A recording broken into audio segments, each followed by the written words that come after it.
Seusia sekolah menengah? 13 aku start 13 kerja. Ikut orang pergi niaga lah. Okay. Sebab tu kalau orang tanya business venture macam ni kau boleh ada business knowledge ni, aku daripada street. Alright. Aku berniaga tepi jalan. Aku start dengan consignment. Faham. Aku 13 tahun tu. Sebab yelah, aku tak boleh jadi selfish at that time. Kalau aku nak apa-apa, aku ada adik bawah aku. Okay. So dan adik-adik aku pun bersekolah juga. So mak aku adalah salah seorang. Dia macam ni, bapak aku buat insurans.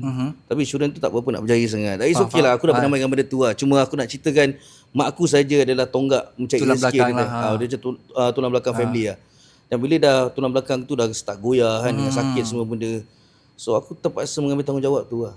Faham. Dan aku sebab tu kata, kalau orang kata macam ni kau bagus in business, aku tak bagus in business pun. Aku banyak belajar je business tu. Daripada tepi jalan sampai ke universiti aku belajar pasal business. So aku belajar street smart dengan knowledge lah. Knowledge yang teori-teori semua pasal business. Dapat consume semua lah kiranya. Aku glad lah. Aku glad yang Tuhan bagi experience macam tu sebenarnya bagi kalau tak lalu jalan tu mungkin tak ada kat sini sekarang.